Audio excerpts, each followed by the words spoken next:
बिस्मिल्लाहिर्रहमानिर्रहीम। अस्सलाम वालेकुम। मैं हूँ डॉक्टर नज़ीर सिद्दीकी और आप देख रहे हैं मेरा यूट्यूब चैनल।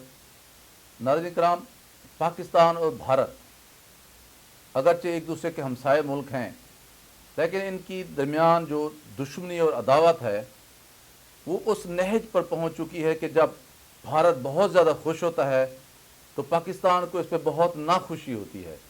इसी तरह जब पाकिस्तान बहुत खुश होता है तो भारत में सोग की सी कैफियत होती है, भले वो किसी खेल के मैदान में हो, भले वो कोई और कोई अचीवमेंट हो।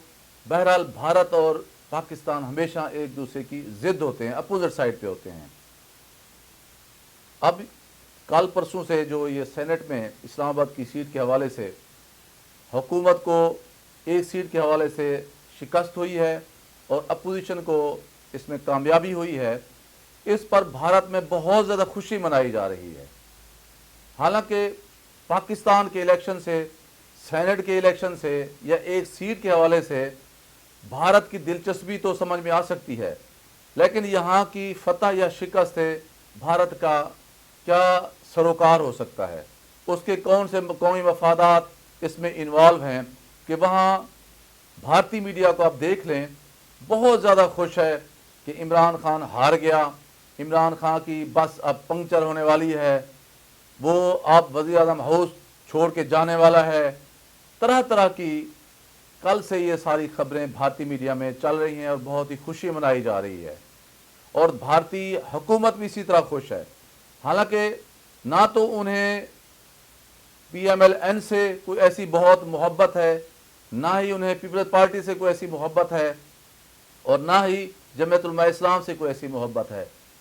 उन्हें सिर्फ़ और सिर्फ अदावत है इमरान खान से, ज़ाती तौर पर नहीं बल्कि इमरान खान के इस नैरेटिव से, क्योंकि ये पहले पाकिस्तान के एक सियासी रहनुमा हैं इमरान खान, जिन्होंने BJP को बहुत एक्सपोज किया है, RSS को दुनिया भर में एक्सपोज किया है।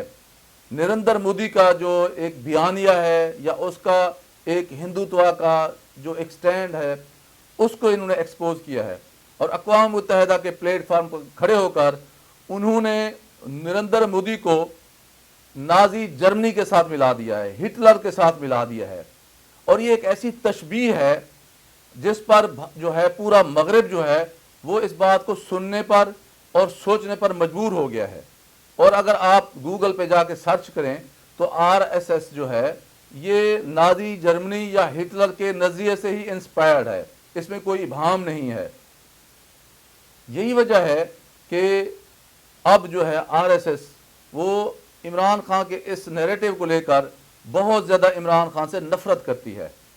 इसलिए अब मैंने बहुत सारे भारतीय चैनल देखे हैं, एंकर जो वहाँ बात कर रहे हैं वो यही चहमा गवाइयाँ हैं कि कल जो है इमरान खान एतमाद का वोट ले सकता है या नहीं। बहुत सारे लोग कह रहे हैं भारत में ही कि वो अब जाने वाले हैं, उन्हें वोट ऑफ कॉन्फिडेंस नहीं मिलेगा, अपोजिशन ये कर रही है, हुकूमत ये। दुनिया भर की जो खामियां हो सकती हैं वो इमरान खान की हुकूमत में गिनवा रहा है भारतीय मीडिया, और सबसे ज़्यादा अच्छाइयाँ जो हैं वो अपोजिशन की झोली में डाल रहा है।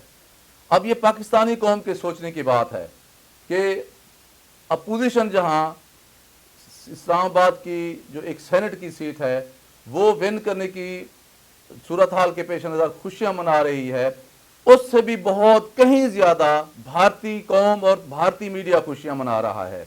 हमारी अपोजिशन की खुशियाँ और भारतीय कौम की खुशियाँ एक जैसे एक दूसरे के साथ चलती चलती इकट्ठे ही मुश्तरका और कॉमन सी महसूस हो रही हैं। इसलिए आने वाले दिनों में अब आप देखेंगे कि पूरी भारतीय जो इंटेलिजेंस एजेंसियाँ हैं वो कोशिश करेंगी कि हुकूमत पाकिस्तान जो इस वक्त PTI की है उसको जिस तरह डिस्टेबलाइज किया जा सकता है, उसे कमज़ोर किया जा सकता है, उसे डिफेम किया जा सकता है, उसे हर चीज़ जो है अपने वसाइल वो बरूकार लाएंगे। उनका एक ही मकसद है कि इमरान खान को अगर कमज़ोर किया जाएगा तो फिर उसका जो वो नैरेटिव है RSS के ख़िलाफ़, जर्मनी के हिटलर जर्मनी के हवाले से, नाज़ी जर्मनी के हवाले से, वो भी कमज़ोर होगा और इससे पाकिस्तान में ज़ाहिर है एक इंतशार की सी कैफियत होगी। इमरान खान कह चुके हैं कि वो अपोजिशन में बैठकर लोगों को सड़कों पर लेके आएंगे, जिस तरह जब तैयब एर्दोगान के हवाले से पूरी कौम उठ खड़ी हुई थी। ظاہر ہے بھارت چاہتا ہے کہ پاکستان میں انتشار ہو، وہاں قوم میں تقسیم ہو، پولیٹیکل جو ہے پرولیفریشن ہو۔ اس میں بھارت کو بہت اچھا اس لیے لگتا ہے کیونکہ بھارت میں بھی یہی اس وقت تقسیم اور پروٹیسٹ جاری ہیں، سکھوں کے حوالے سے بھی جاری ہیں، اس کے علاوہ کشمیریوں کے حوالے سے بھی جاری ہیں، اور جو چین سے مار کھائی ہے بھارت نے، اس کے حوالے سے بھی اس کے زخم ابھی ہرے ہیں۔ اور چین نے جس طرح بندوق کی گولی پر بھارت کو پاکستان کے ساتھ ٹیبل پہ بٹھایا مذاکرات کی، وہ بھی بھارت سے ہضم نہیں ہو پا رہی۔ اس لیے سارا غصہ جو ہے بھارتی حکومت وہ عمران خان کے خلاف نکال رہی ہے، لیکن کل کا دن جو ہے وہ اعتماد کے ووٹ کے حوالے سے اب تک کی اطلاعات کے مطابق عمران خان بالکل اس میں ان کو اعتماد کا ووٹ بھی مل رہا ہے۔ اور ہمارا یہ جو نظام ہے، جمہوریت کا جو نظام، پارلیمانی نظام ہے، انشاءاللہ تعالی یہ مزید مضبوط ہوگا، مستحکم ہوگا۔ ہماری ساری سیاسی جو پارٹیاں ہیں وہ بھی بالغ نظر ہیں، وہ بھی قوم کے مفادات کو سمجھتی ہیں۔ انشاءاللہ تعالی پاکستان سلامت رہے گا، خوشحال رہے گا، اور سلامتی اور ترقی کی راہ پر گامزن رہے گا، اور بھارتی لوگ، بھارتی میڈیا، بھارتی حکومت اسی طرح آنسو بھی بہاتے رہیں گے، اسی طرح چیختے چلاتے بھی رہیں گے، لیکن ان کے ہاتھ میں انشاءاللہ کچھ بھی نہیں آئے گا۔ ناظرین کرام، آپ سے گزارش ہے کہ میری اس ویڈیو کو زیادہ شیئر کریں، بیل آئیکن کو ضرور دبا دیا کریں تاکہ میری تمام ویڈیوز آپ دوستوں کی خدمت میں پہنچ سکیں۔ اپنا خیال رکھیے، اپنے ارد گرد لوگوں کا خیال رکھیے، سب سے زیادہ میرے اس پیارے پاکستان کا خیال رکھیے۔ پاکستان زندہ باد۔